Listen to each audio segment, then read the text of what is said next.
की बात है, किसान और उसकी पत्नी एक छोटे से गाँव में रहते थे। किसान की पत्नी ने कुछ महीने बाद ही एक पुत्र को जन्म दिया।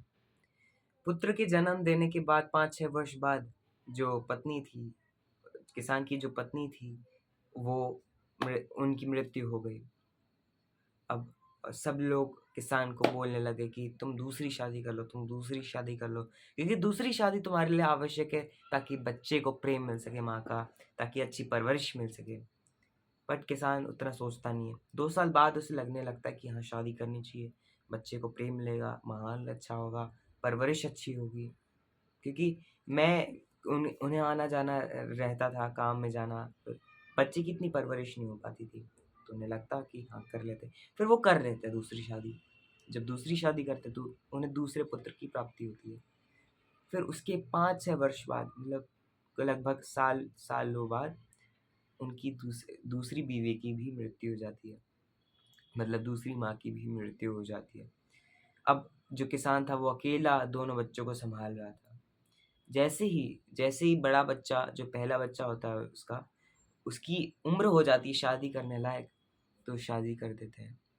अब शादी करने के बाद ही किसान की भी मृत्यु हो जाती है और फिर आए दिन उसके छोटे भाई की तबीयत बिगड़ने लगती है, बहुत बिगड़ने लगती है। वो वैद्यों को दिखाता है। ऐसा नहीं है कि वो वैद्यों को नहीं दिखाता, वैद्यों को दिखाता है। मेडिसिन्स, ट्रीटमेंट करवाता है। बहुत बहुत दिन हो जाते हैं, महीने हो जाते हैं। अब वो कहता है एक दिन अपनी पत्नी से कहता है कि ये बहुत ज़्यादा खर्चे करा रहा है मेरे। ये आधी अगर ज़िंदा रहा तो आधी ज़मीन अपने नाम कर लेगा और फिर ये सब पैसे तो जा ही रहे हैं। तो फिर पत्नी कहती है कि अभी समय है, दे दो ज़हर, हो जाएगा, किसी को भी पता भी नहीं चलेगा। फिर वो उसके दिमाग में, बड़े भाई के दिमाग में बहुत क्लिक करता है। तो वैद्यों को दे जाता है कि इस बार तो मैं पैसे जितने चाहिए दूँगा, पर दवाई की जगह ज़हर खिला दो। अब ज़हर देते-देते दिन ब दिन ज़हर देते जाते हैं और उसके छोटे भाई की मृत्यु हो जाती है। अब सब दोनों खुशी से रहते हैं, आनंदित रहते हैं। फिर कुछ महीनों बाद ही उनका एक पुत्र होता है।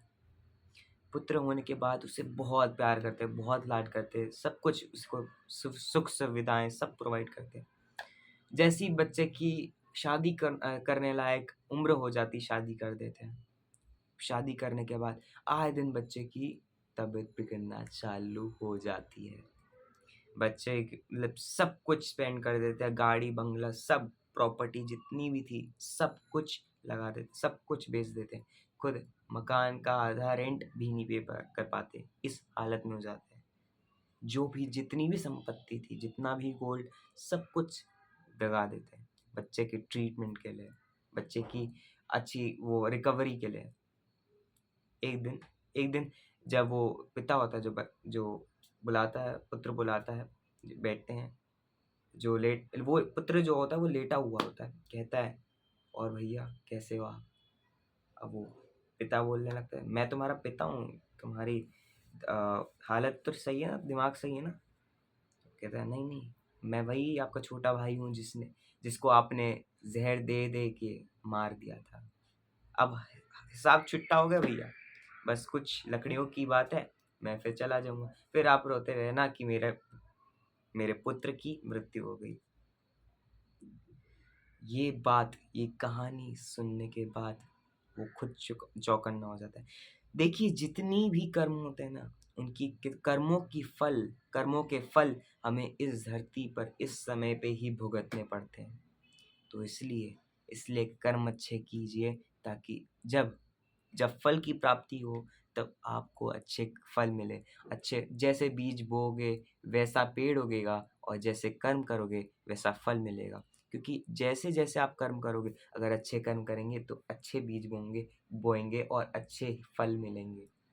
अगर गंदे बीज बोएँगे मतलब गंदे कर्म करेंगे तो अवश्य ही गंदे फल भी मिलेंगे और उनकी प्राप्ति आपको ज़रूर होगी। इस एज में जब हम एडोलेसेंस या फिर टीनेज में होते हैं, हम लोग बहुत सारे गलत कर्म करते हैं, जैसा हमें नहीं करना चाहिए। संगत बुरी होती है, बट हमें चूज़ करना है। हमारे पास 2 ऑप्शंस होते हैं कि या फिर हम अच्छी संगत चुनें या गंदी चुनें। आप अच्छे खुद बन सकते हैं और दूसरों को भी बना सकते हैं, पर पहले आपको खुद बदलना होगा, फिर दूसरों को बदलेंगे। क्योंकि तब ही आप सत्य की राह पर चल रहे होंगे। इसी के साथ मैं इस वीडियो का भी एंड करना चाहूँगा। भगवान के आशीर्वाद के साथ आप आगे बढ़ते जाइए। तब तक के लिए bye bye, see you in the next video.